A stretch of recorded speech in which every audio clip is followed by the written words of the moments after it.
Adapun seseorang yang membaca dan melaksanakan sholat tasbih, ini memang orang-orang pilihan Allah. Tidak mungkin Allah akan memperkenankan hambanya untuk menemuinya berlama-lama kecuali hamba tersebut dicintai oleh Allah. Sebagaimana ketika kita ditamui oleh seseorang, ada orang datang ke rumah kita, senangannya gawe cerita hibah, sumpah kita datang ke rumah kita, ceritanya ngerasani wong, si fulan ini kabare ini, jadi dia kok tukaran begitu, bawa berita-berita tidak enak, orang bertamu ke rumah kita, sumpah. Orang kalau hatinya bersih itu senantiasa menolak gunjingan, menolak fitnahan, menolak gosip, menolak ghibah. Tapi kalau orang hatinya karatan, orang yang hatinya rusak, itu senantiasa dia senang dengan berita-berita ghibah, rasani wong, senang, memang hatinya rusak. Ini Allah Maha Suci, Allah yang mensucikan hambanya, maka tidak akan diperkenankan seorang hamba berlama-lama sholat kecuali hamba yang memang dicintai oleh Allah. Sebagaimana tamu di rumah kita dengan membawa makanan ke rumah kita, cerita yang indah, cerita Nabi Muhammad, cerita orang-orang soleh, dengan senyuman, dengan kebahagiaan, kita tahan. Tapi kalau udah cerita masalah ghibah, cerita masalah kejelekan orang, menceritakan aib orang, kita sumpah dengarnya. Nah ini berlaku juga bagi orang yang sholat. Kalau kita berlama-lama sholat, itu maknanya Allah yang ingin berlama-lama berjumpa dengan kita, bukan kita yang ingin berlama-lama. Siapa kita ini? Makhluk yang hina, yang di dalam perut kita semua ada kotoran, di dalam tubuh kita ada najis, kita tidak ada yang mulia. Manusia ini hina semuanya. Manusia tidak ada yang sempurna, tidak ada. Ila Nabi Muhammad SAW. Maka tatkala kita sholat, tahu diri, jika kita bergegas ingin menyelesaikan sholat, maknanya Allah tidak ingin lama-lama untuk kita temui. Semakin kita lama sholat, semakin panjang pula kita bertemu dengan Allah, dan semakin panjang pula Allah ingin bertemu dengan kita. Barometer sholat ini. Dan satu riwayat Nabi Muhammad SAW ini senantiasa melaksanakan sholat tasbih tanpa melewatkan. Ini amalan daripada orang-orang yang memang khusus dari Allah Subhanahu wa Ta'ala. Kemudian banyak daripada amalan-amalan seseorang ini yang melaksanakan sholat tasbih. Maka juga dikatakan oleh baginda Nabi Muhammad SAW di dalam sholat yang lain, sholat sunnah yang lain, yaitu sholat awwabin. Sholat awwabin. Sholat awwabin ini sholat setelah sholat maghrib.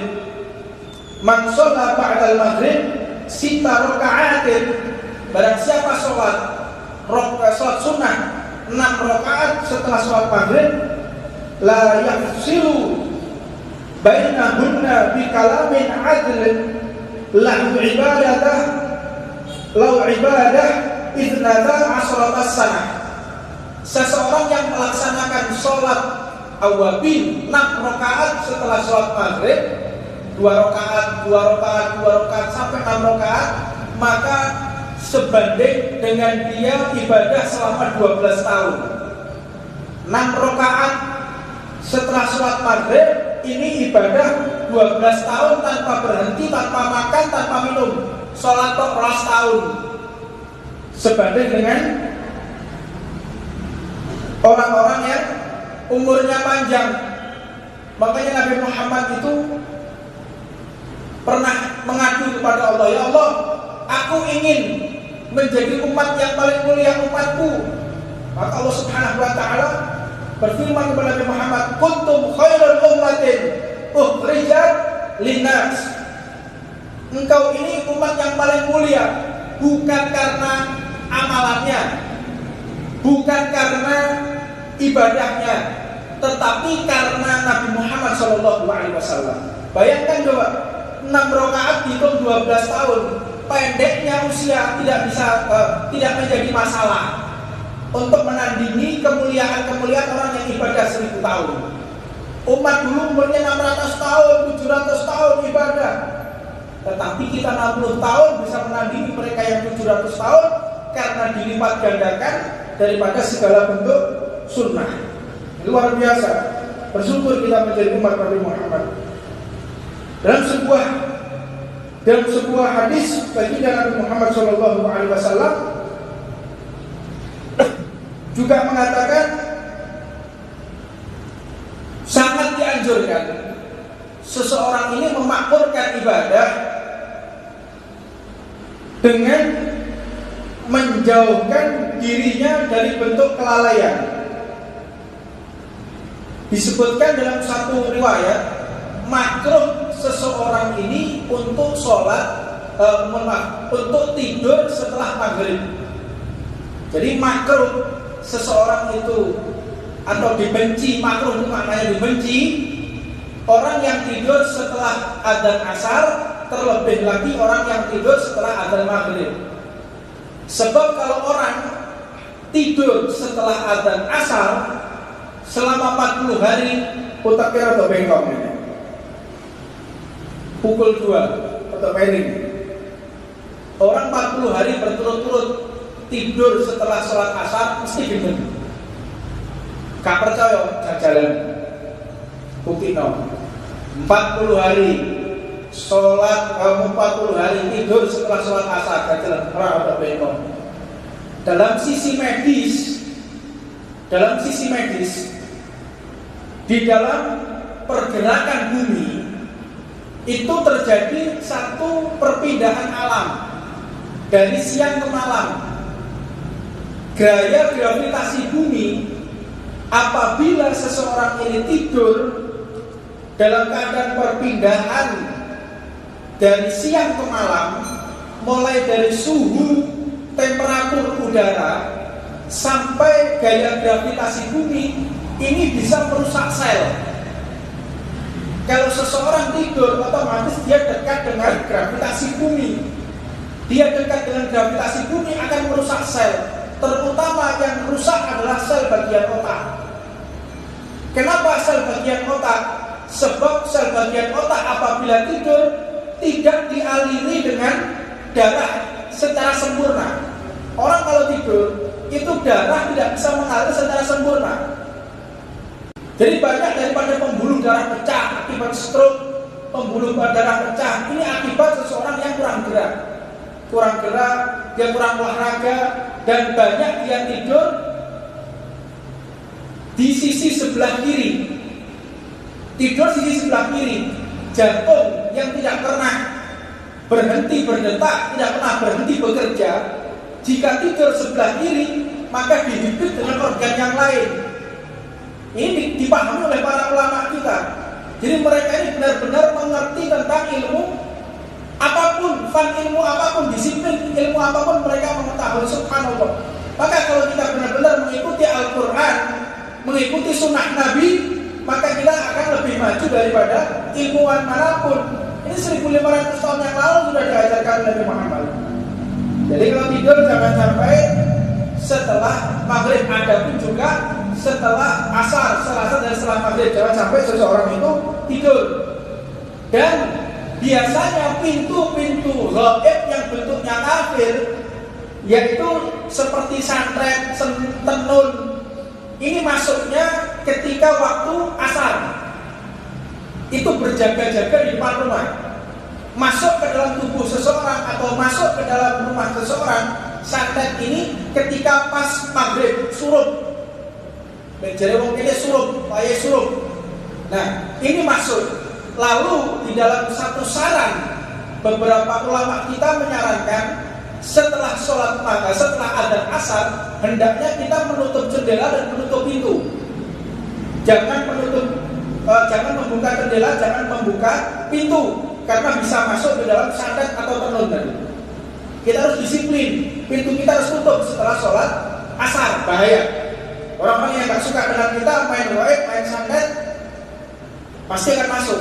Waktunya gitu. Juga ketika maghrib ini masuk di dalam tubuh seseorang. Kalau masuk untuk mengganggu rumah, ini pada waktu asar. Kalau masuk dalam tubuh seseorang pada waktu maghrib, ini jangan sampai seseorang itu tidur atau dalam keadaan tidak berwudu. Nah, wajib kita jaga. Ini yang bisa saya sampaikan, mudah-mudahan manfaatnya. Karena waktu yang terbatas, sudah adzan Isya, mudah-mudahan ilmu ini diberkahi oleh Allah dan semakin kita dekat dengan Allah dan dimaafkan segala kesalahan kita, dimaafkan segala kesalahan orang tua kita, dimaafkan segala kesalahan keluarga kita, anak cucu kita dimaafkan oleh Allah dan ditinggikan kedudukannya oleh Allah Subhanahu wa taala. Rabbana atina fid dunya hasanah wa fil akhirati hasanah wa qina adzabannar. Wa 'ala man wa sayyidina wa sallallahu alaihi wa sallam. Al-Fatihah.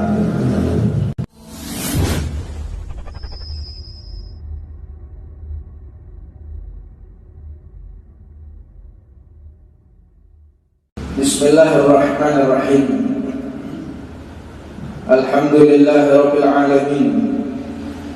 Wassalatu wassalamu ala asrafil anbiya'i wal mursalin. Sayyidina wa maulana Muhammadin wa ala alihi wa sahbihi ajma'in. Subhanaka la ilma lana illa ma 'allamtana innaka antal alimul hakim. Rabbi shrah li sadri wa yassir li amri wahlul 'uqdatam min lisani yafqahu qawli. Assalamu alaikum warahmatullahi wabarakatuh.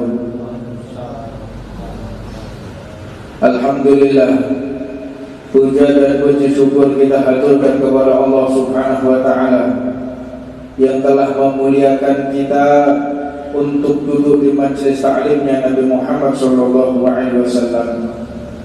Panjatkanlah doa, panjatkanlah permohonan kepada Allah Subhanahu wa taala, bukan hanya kita meminta dunia, bukan hanya kita meminta jabatan, bukan hanya kita minta kedudukan, tetapi mintalah hidayah dari Allah Subhanahu wa taala.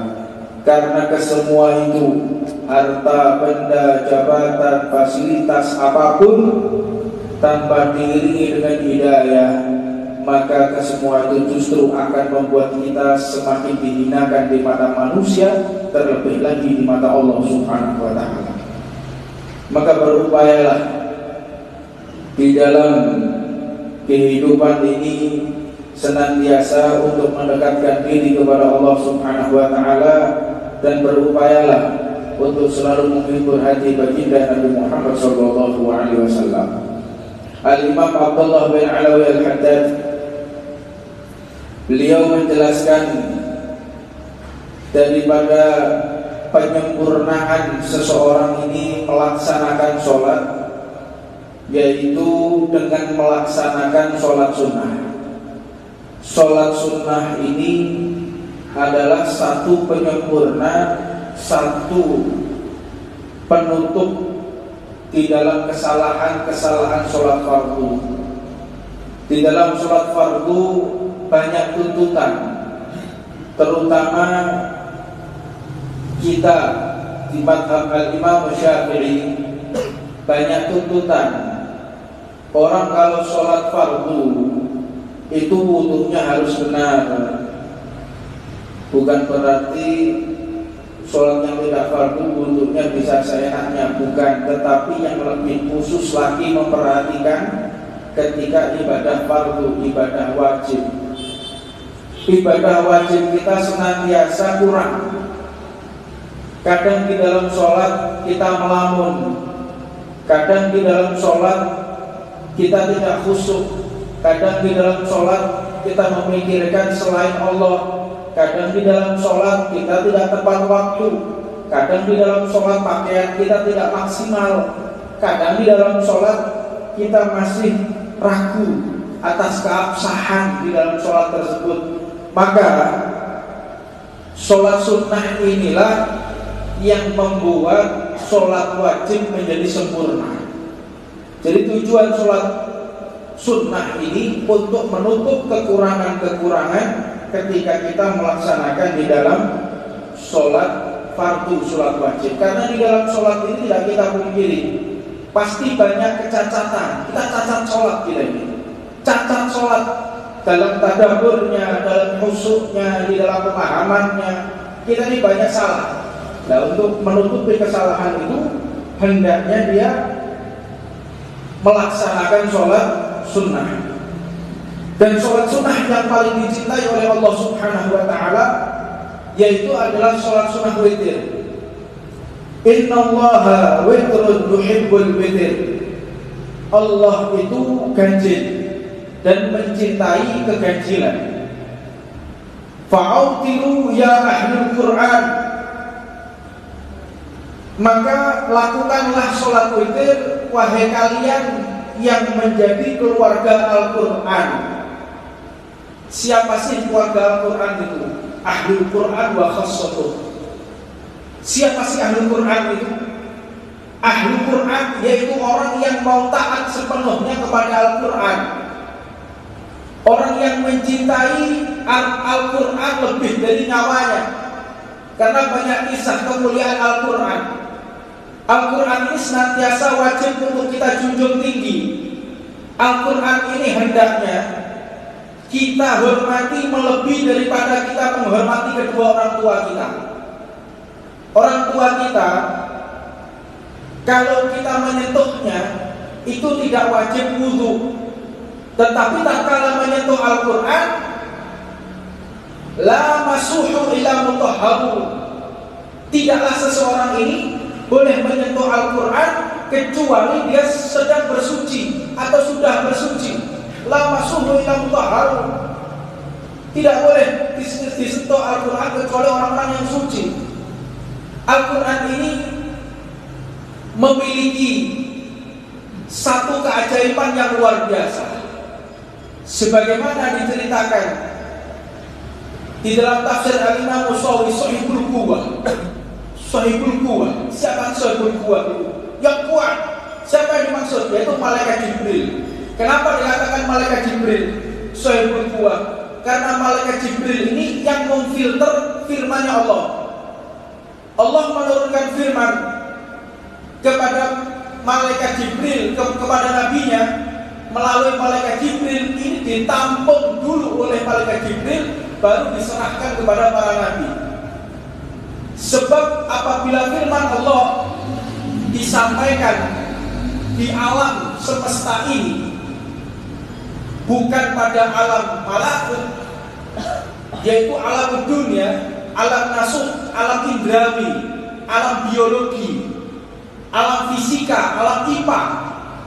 Ini seseorang jika diturunkan firman Allah tanpa melalui malaikat Jibril, maka akan hancur berantakan alam semesta ini.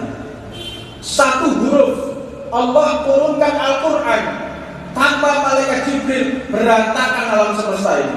Tidak mampu untuk menampung firman Allah.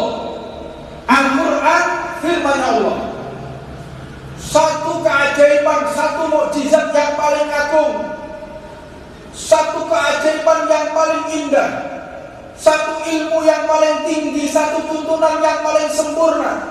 Ini adalah Al-Quran. Tidak sembarangan orang boleh menyentuhnya. Maka seseorang pernah, tatkala satu kisah, seseorang ini pernah lampunya mati di rumah. Lampunya mati, dia melihat Al-Quran ini jatuh, bingung. Lampu mati, Al-Quran jatuh, dia bingung. Dia juga dalam keadaan tidak bersuci, dia bingung, megang takut, bagaimana akhirnya ditaruh di atas kepalanya, langsung ditempatkan di atas kepalanya. Bingung dia, mau ditaruh mana lampu mati. ditaruh kepalanya, dia pegang nggak berani, ditaruh kepalanya jangan sampai jatuh sudah di atas kepalanya, dia diam usut, nunggu lampu nyala beberapa jam. Al-Quran di atas kepalanya dengan dia jaga dengan usut, konsentrasi jangan sampai Al-Quran ini jatuh. Maka tidak lama kemudian lampu menyala. Subhanallah, Al-Quran yang ada di atas kepalanya masuk ke dalam kepalanya. Saat itu dia langsung hafal Al-Quran. Ini keajaiban Al-Quran.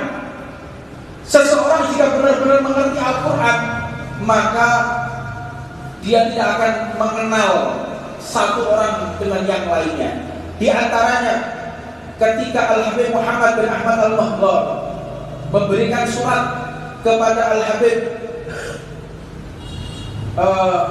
Muhammad bin Yunus Al-Habsyi, di dalam akhir suratnya dikatakan Ahlul Quran wa khassatuh Muhammad bin Ahmad Al-Mahdar.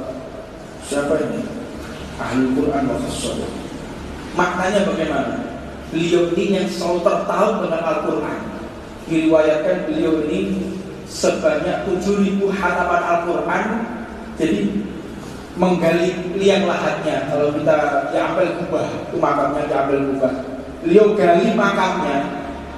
Ketika digali makamnya, beliau setiap hari menghatamkan Al-Quran di liang lahatnya sampai 7.000 kali. Sampai 7.000 kali hataman Al-Quran.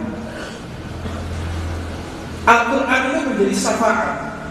Al-Quran ini menjadi mukjizat. Al-Quran ini menjadi karomah seseorang. Maka Al-Habib Muhammad bin Al-Mahdar, tatkala beliau terkena satu penyakit yang harus dioperasi, maka tempurung beliau harus dilepas, harus dibuka, harus dibelah untuk mengambil penyakit di atas kepalanya beliau, di dalam kepalanya beliau. Kejadian ini bukan fiktif. Kejadian ini bukan dongeng. Diukir jelas di Rumah Sakit Karangmenjangan Surabaya. Ini saksi ditulis ukir. Profesor Dr. Al-Habib Muhammad bin Ahmad Al-Mahdar dan Profesor Dr. Al-Habib Muhammad bin Al-Habsyi. Diceritakan tatkala beliau mau dibius. Beliau ini mau dibius. Ketika mau dibius, mengatakan tidak usah dibius. Kenapa Wahid engkau tidak menolak untuk dibius? Aku khawatir ketika aku dibius aku lupa kepada Allah Subhanahu wa ta'ala. Maka aku meminta engkau gergaji kepalaku. Ini harus digergaji, dilepas pemburunya dalam keadaan sadar. Bingung dokternya, sudah lakukan saja. Jadi beliau membawa Al-Quran dan membawa tasbih, baca Quran dan membawa tasbih, berdiri baca Quran sambil dibelah kepalanya dalam keadaan sadar. Sampai akhirnya dokter ini banyak yang masuk ke dalam Islam melihat di dalam karomah ini. Ini kemuliaan yang wajib seseorang pahami. Bahwasanya menjunjung tinggi Al-Quran, membela Al-Quran itu adalah segala-galanya bagi umat Nabi Muhammad SAW. Maka kejadian kedua Al-Habib Muhammad bin Al-Habsyi, kalau beliau nggak pakai karomah, waktu itu terkena usus buntu. Ketika beliau terkena usus buntu, tidak mau dibius, beliau minta sabuk ikat pinggang untuk digenggam dan digigit. Dibelah perutnya, dipotong ususnya dalam keadaan sadar. Tidak mau dibius, nggak mau anestesi, nggak mau. Untuk apa? Khawatir ketika beliau dibius, maka beliau lupa kepada Allah Subhanahu wa ta'ala dan terlewatkan membaca Al-Quran. Fakaifa nahnu? Bagaimana dengan kita? Jauhnya kita dengan Al-Quran, jauhnya kita dari kalam Allah, jauhnya kita dari bimbingan Allah Subhanahu wa ta'ala. Maka senantiasa gunakan waktu walaupun satu lembar baca Al-Quran. Maka beliau ini ketika dioperasi, dokternya dituntun, dokter itu potong sebelah sini dalam keadaan sakit. Kalau Habib Muhammad bin Ahmad Al-Mahdar enggak dalam keadaan sakit. Kalau Habib Muhammad bin Al-Habsyi dalam keadaan sakit, nahan sakit. Kalau beliau oleh Muhammad bin Al-Mahmud tidak menahan sakit, maka digigit sampai hancur ikat pinggang, sambungnya sampai hancur, sambung kulit sampai hancur, digigit oleh beliau, diremas oleh beliau karena sakitnya ketika dioperasi. Ini bukan fiktif, boleh dicek di rumah sakit Kandang Menjangan Surabaya. Subhanallah, itulah mereka para wali Allah Subhanahu wa ta'ala, orang-orang yang senantiasa mengagungkan Al-Quran, orang-orang yang senantiasa menjaga Al-Quran. Maka setiap muslim, termasuk Ahlul Quran, Ahlul Quran kata lain adalah orang yang mengimani Al-Quran, dituntut untuk mengamalkan, dituntut untuk melakukan dan mengaplikasikan di dalam kehidupannya sehari-hari. Sebagaimana Nabi Muhammad SAW, beliau bersabda, al-witru haqqun,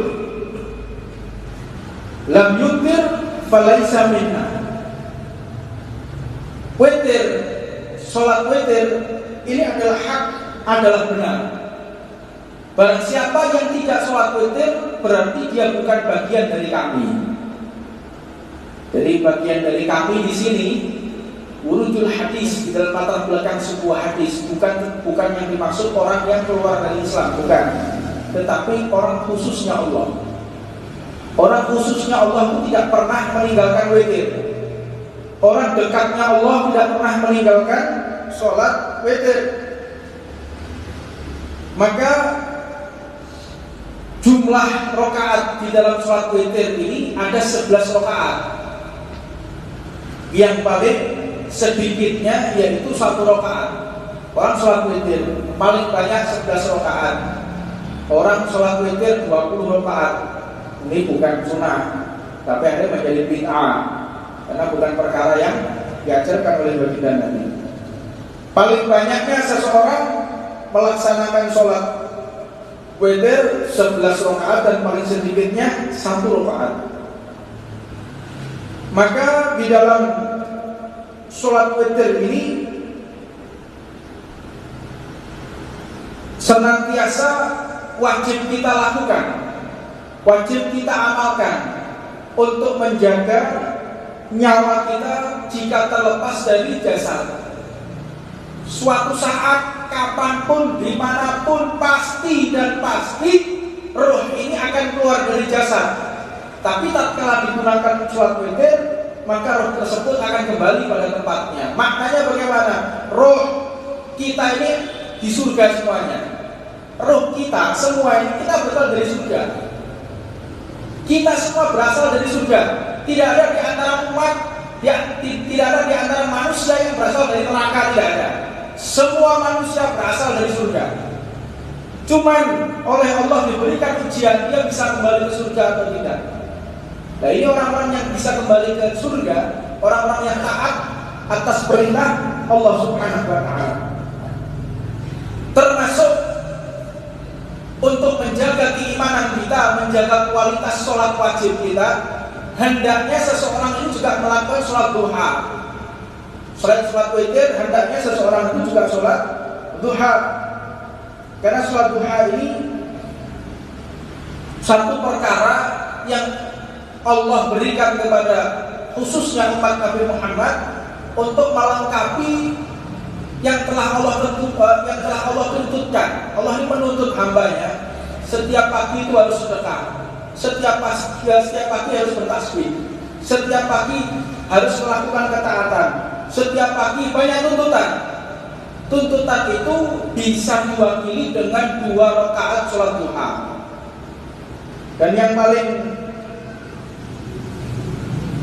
paling baik di dalam menunaikan sholat duha ini hendaknya sekitar jam 9, jam 10, jam 9, jam 10 paling afdolnya seseorang sholat duha.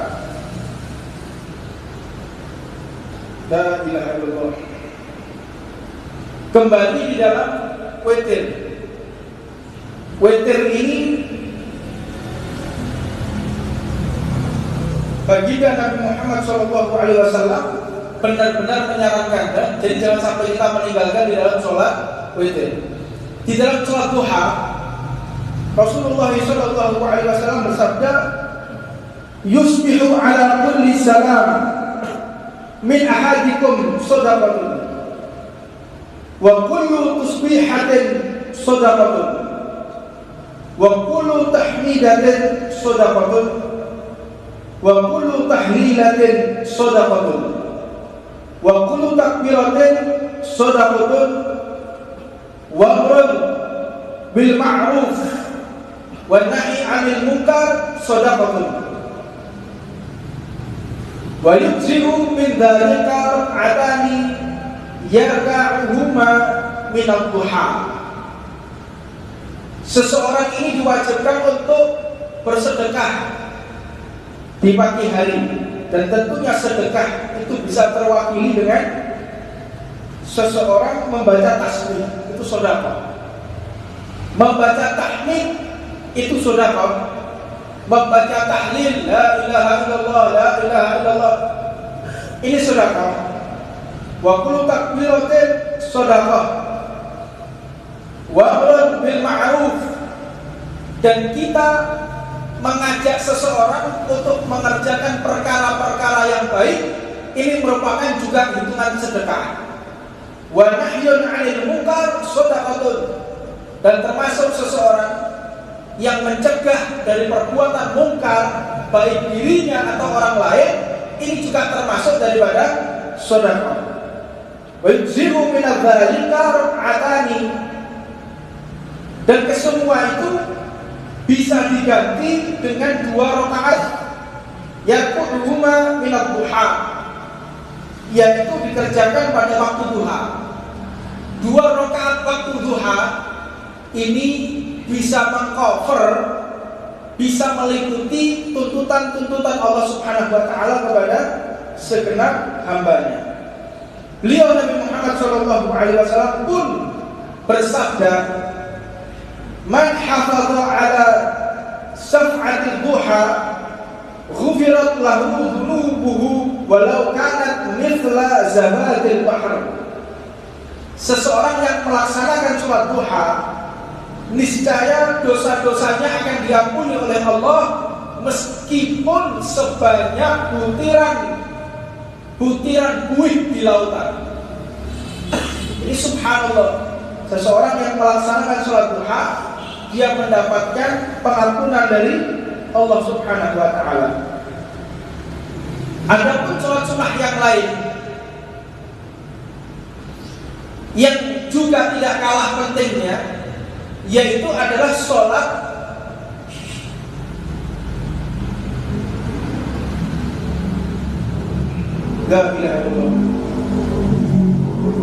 yaitu sholat tasbih. Sholat tasbih ini begitu penting bagi seseorang yang ingin menjaga imannya. Sebagaimana Nabi Muhammad SAW mengatakan, "Sholliha fi kulli yaumin." Sholatlah kalian sholat tasbih di setiap hari. Apabila tidak bisa, au fi kulli jum'atin, setiap Jumat, setiap seminggu sekali. Kalian nggak bisa tiap hari, 1 minggu sekali. Au fi kulli syahrin, kalau nggak bisa seminggu sekali, 1 bulan sekali. Au kulli sanatin, atau 1 tahun sekali aja engkau melaksanakan sholat tasbih. Nggak bisa juga au fi umri maratan, jika tidak bisa lagi seumur hidupmu, gunakanlah sholat tasbih walaupun cuma sekali, cukup. Ini keagungan bagi seseorang yang melaksanakan sholat tasbih. Adapun dijelaskan di sini tata cara seseorang ketika melaksanakan sholat tasbih, yaitu caranya ada 2. Seseorang yang melaksanakan sholat tasbih caranya ada 2. Yang pertama yaitu takbir, Allahu Akbar, lalu membaca doa iftitah, Allahu Akbar kabira walhamdulillahi katsira, dan seterusnya. Setelah itu membaca subhanallah walhamdulillah wa la ilaha illallah wallahu akbar 15 kali. Setelah membaca 15 kali subhanallah walhamdulillah wa la ilaha illallah wallahu akbar, maka membaca surat Fatihah. Setelah membaca surat Fatihah, membaca surat pendek. Ini adalah sunnah surat pendeknya. Kemudian mengulangi bacaan subhanallah walhamdulillah wa la ilaha illallah wallahu akbar 10 kali. Sebelum baca Fatihah 15 kali. Ini cara pertama. Membaca Fatihah sebelumnya membaca 15 kali subhanallah walhamdulillah wa la ilaha illallah wallahu akbar. Setelah itu baca surat pendek, baca lagi 10 kali. Setelah baca 10 kali, rukuk membaca 10 kali subhanallah walhamdulillah wa la ilaha illallah wallahu akbar. I'tidal membaca 10 kali. Sujud membaca 10 kali. Lalu ta'awud, duduk di antara dua sujud, julus baina sajdatain, duduk di antara dua sujud, membaca lagi. Ini di cara yang pertama. Kemudian sujud lagi, membaca lagi. Dihitung di dalam satu rakaat itu jumlahnya 75. Jika 75 berarti benar. Adapun ketika kita lupa, maka diganti di tempat yang lain, boleh. Al-Imam Ibnu Hajar mengatakan boleh. Jadi ketika iktidal lupa tidak membaca subhanallah walhamdulillah wa la ilaha illallah, diganti dengan berikutnya menjadi 20 kali, diganti di gerakan berikutnya. Dan adapun cara kedua, seseorang yang melaksanakan sholat tasbih sebagaimana hal yang pertama, takbir, hanya saja tidak membaca tasbih antara takbir dan bacaan surat Fatihah. Jadi setelah takbir membaca surat Fatihah. Tetapi setelah membaca surat Fatihah dan surat pendek, dia membaca subhanallah walhamdulillah wa la ilaha illallah wallahu akbar sebanyak 15 kali. Sebanyak 15 kali. Setelah itu rukuk membaca lagi 15 kali. Cara kedua, i'tidal membaca lagi 10 kali ketika rukuk, i'tidal 10 kali, sujud 10 kali, di antara dua sujud 10 kali, sujud lagi 10 kali. Ketika akan bangkit dari sholat, berhenti dulu, nggak langsung berdiri, duduk dulu, membaca 10 kali. Karena kalau kita langsung berdiri jumlahnya 65. Jadi duduk dulu 10 kali, maka genap 75, lalu berdiri membaca Fatihah, dan begitu selanjutnya. Adapun seseorang yang membaca dan melaksanakan sholat tasbih, ini memang orang-orang pilihan Allah. Tidak mungkin Allah akan memperkenankan hambanya untuk menemuinya berlama-lama kecuali hamba tersebut dicintai oleh Allah.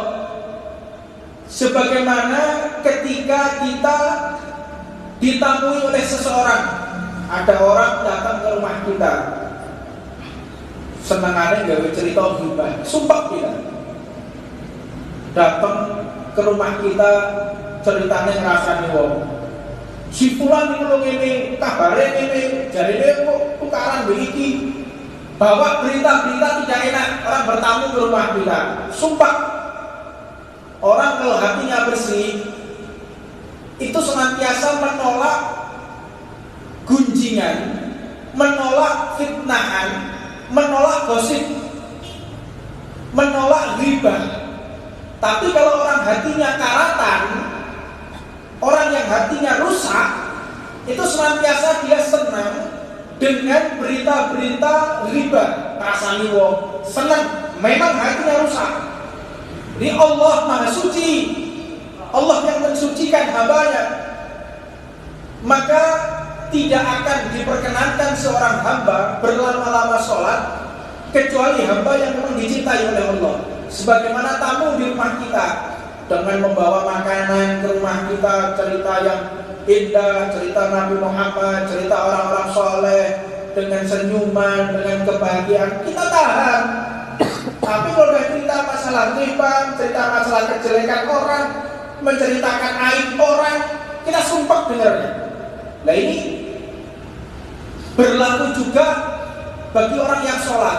Kalau kita berlama-lama sholat, itu maknanya Allah yang ingin berlama-lama berjumpa dengan kita, bukan kita yang ingin berlama-lama. Siapa kita ini?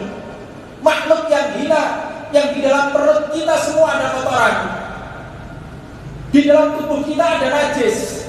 Kita tidak ada yang mulia. Manusia ini hina semuanya. Manusia tidak ada yang sempurna, tidak ada. Ila Nabi Muhammad SAW.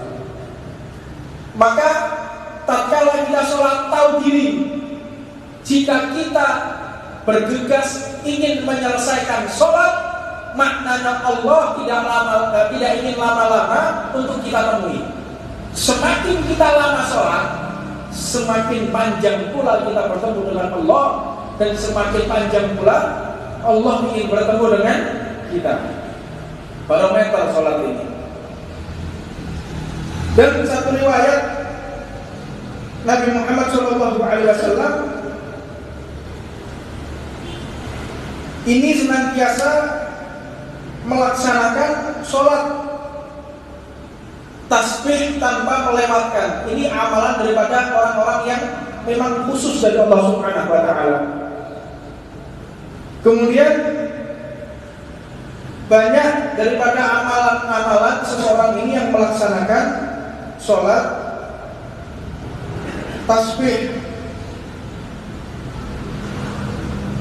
Maka juga dikatakan oleh baginda Nabi Muhammad SAW di dalam sholat yang lain, sholat sunnah yang lain, yaitu sholat awwabin.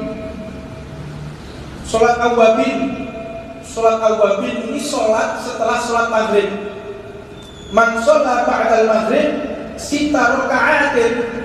Barang siapa sholat sunnah 6 rakaat setelah sholat maghrib, la yafsilu bainahunna bi kalamin adlin lahu ibadah idnada asratas sanah. Seseorang yang melaksanakan sholat awwabin 6 rakaat setelah sholat maghrib, 2 rakaat sampai 6 rakaat, maka sebanding dengan dia ibadah selama 12 tahun. 6 rakaat setelah sholat maghrib ini ibadah 12 tahun tanpa berhenti, tanpa makan, tanpa minum. Sholat 12 tahun. Sebanding dengan orang-orang yang umurnya panjang. Makanya Nabi Muhammad itu pernah mengadu kepada Allah, ya Allah, aku ingin menjadi umat yang paling mulia umatku. Maka Allah Subhanahu wa Ta'ala berfirman kepada Nabi Muhammad, kuntum khairul ummatin ukhrijat linnas. Engkau ini umat yang paling mulia, bukan karena amalannya, bukan karena ibadahnya, tetapi karena Nabi Muhammad SAW. Bayangkan coba, 6 rakaat dihitung 12 tahun. Pendeknya usia tidak menjadi masalah untuk menandingi kemuliaan-kemuliaan orang yang ibadah 1000 tahun. Umat dulu umurnya 600 tahun, 700 tahun ibadah, tetapi kita 60 tahun bisa menandingi mereka yang 700 tahun karena dilipat gandakan daripada segala bentuk sunnah. Luar biasa. Bersyukur kita menjadi umat Nabi Muhammad. Dalam sebuah hadis baginda Nabi Muhammad SAW juga mengatakan sangat dianjurkan seseorang ini memakmurkan ibadah dengan menjauhkan dirinya dari bentuk kelalaian. Disebutkan dalam satu riwayat makruh seseorang ini untuk sholat untuk tidur setelah maghrib. Jadi makruh seseorang itu atau dibenci, makruh itu maknanya dibenci, orang yang tidur setelah adzan asar, terlebih lagi orang yang tidur setelah adzan maghrib. Sebab kalau orang tidur setelah adzan asar selama 40 hari, utaknya atau bengkok ini, pukul 2 atau miring. Orang 40 hari berturut-turut tidur setelah sholat asar mesti gendeng. Gak percaya jajalan bukti no. 40 hari sholat, 40 hari tidur setelah sholat asar jajalan orang atau bengkok. Dalam sisi medis, di dalam pergerakan bumi itu terjadi satu perpindahan alam dari siang ke malam. Gaya gravitasi bumi apabila seseorang ini tidur dalam keadaan perpindahan dari siang ke malam, mulai dari suhu, temperatur udara sampai gaya gravitasi bumi, ini bisa merusak sel. Kalau seseorang tidur, otomatis dia dekat dengan gravitasi bumi. Dia dekat dengan gravitasi bumi akan merusak sel. Terutama yang rusak adalah sel bagian otak. Kenapa sel bagian otak? Sebab sel bagian otak apabila tidur tidak dialiri dengan darah secara sempurna. Orang kalau tidur itu darah tidak bisa mengalir secara sempurna. Jadi banyak daripada pembuluh darah pecah akibat stroke, pembuluh darah pecah ini akibat seseorang yang kurang gerak, dia kurang olahraga, dan banyak yang tidur di sisi sebelah kiri. Tidur sisi sebelah kiri, jantung yang tidak pernah berhenti berdetak, tidak pernah berhenti bekerja. Jika tidur sebelah kiri, maka dihimpit dengan organ yang lain. Ini dipahami oleh para ulama kita. Jadi mereka ini benar-benar mengerti tentang ilmu apapun, ilmu apapun, disiplin ilmu apapun mereka mengetahui, subhanallah. Maka kalau kita benar-benar mengikuti Al-Quran, mengikuti sunnah Nabi, maka kita akan lebih maju daripada ilmuwan manapun. Ini 1500 tahun yang lalu sudah diajarkan Nabi Muhammad. Jadi kalau tidur jangan sampai setelah maghrib, ada pun juga setelah asar, setelah asar dan setelah maghrib, jangan sampai seseorang itu tidur. Dan biasanya pintu-pintu gaib yang bentuknya kafir, yaitu seperti santret, tenun, ini masuknya ketika waktu asar. Itu berjaga-jaga di depan rumah, masuk ke dalam tubuh seseorang atau masuk ke dalam rumah seseorang. Santet ini ketika pas maghrib surup, jadi wong ini surup, payah surup. Nah ini masuk. Lalu di dalam satu saran, beberapa ulama kita menyarankan setelah sholat maghrib, setelah adzan asar, hendaknya kita menutup jendela dan menutup pintu. Jangan membuka jendela, jangan membuka pintu, karena bisa masuk ke dalam santet atau tenun tadi. Kita harus disiplin, pintu kita harus tutup setelah sholat asar, bahaya. Orang-orang yang nggak suka dengan kita main gaib, main santet, pasti akan masuk. Waktunya gitu. Juga ketika maghrib ini masuk di dalam tubuh seseorang. Kalau masuk untuk mengganggu rumah, ini pada waktu asar. Kalau masuk dalam tubuh seseorang pada waktu maghrib, ini jangan sampai seseorang itu tidur atau dalam keadaan tidak berwudu. Nah, wajib kita jaga. Ini yang bisa saya sampaikan, mudah-mudahan manfaatnya.